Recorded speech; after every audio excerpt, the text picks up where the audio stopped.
So, hello and welcome to another installment of Comparative Reasoning. I'm your host, Sidra Kennedy, and I will be going over The Day I Scared White Kids. This is a second take because the first one bled into something else because I wanted to give a preface. Realized that preface wasn't needed, so here we go. So, getting right into it. This is when the kids were able to go to school. And being in the school, we were it was like meeting the teacher and stuff for the beginning of the year and all that. And I think our kid was in the third grade. This was third grade. I think this happened. I think it was third grade. And she's in there and she's kind of milling around, messing with the kids that she was familiar with and all that. And it's a whole lot of white kids in there. All right. And you could slowly see the black kids were either alone or paired up. The white kids were in groups around other parents. And so I'm trying to get my daughter's attention. And I'm going to mimic exactly how I did it. So she's over there and I'm like, solstice. And she doesn't say anything. She's messing with the kids. Solstice. She don't say anything. Like, solstice. And then the white kids around, they looked around and looked at me and they had fear in their eyes. I didn't bust out and go, solstice. I ain't but her. Hey, you motherfucker! I didn't bust out like that. It was just like solstice, and they turn and look at me. And they're like, "Oh my goodness! Did you hear what he said?" That's the look they had. And I glanced around at them, and I thought, "What is wrong with y'all?" And I thought, "Man, y'all around people with no bass in their voice. Y'all must have thought the demon came out in me."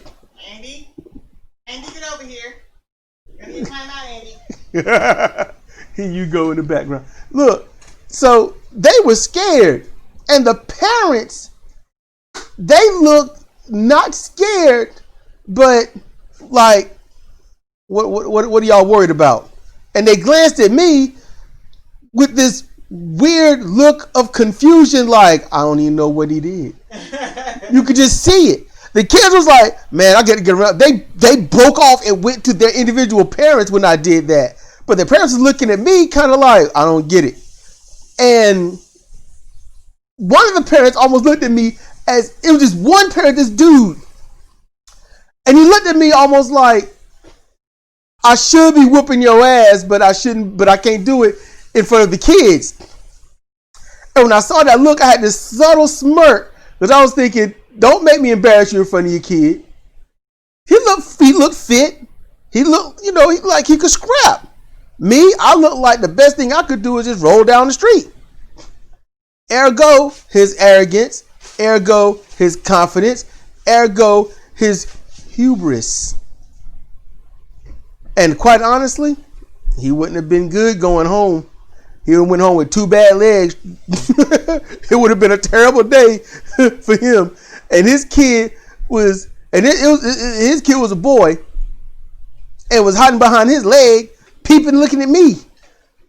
And I remember just smirking. I thought, I have just traumatized a whole room of white kids by calling my daughter's name, and that's it. That's it. I just called my daughter's name with, just a little bit louder, and they were all messed up. That's just amazing. Have any of you, when you were a kid, heard some white dude call their kid's name and y'all got scared? I don't care if you white, black, or anything. Have you ever heard some white dude of any level of bass or tone in their voice call their kid or their woman or anyone loudly or angrily and just been damn near terrified? And you were a kid at the time. Because not here. Personally, if no one sounded like my dad or worse, then I didn't give a damn. That's really how that was. I didn't give a damn. In any case, I'm curious if y'all ever scared some kids, no matter what their ethnicity or lack thereof is or was. If you've ever scared them, why don't you do a video and link it to me, you know? Or just write the story down there. Hell, I might read it if you want. You're like, yeah, read this. I'll probably read the story, you know? I hope it's true enough. Don't give where it is, where it was, and all that, because we don't need people trying to find you.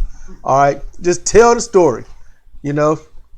In any case, it's been Sidra Kennedy for Comparative Reasoning. Thank you for listening.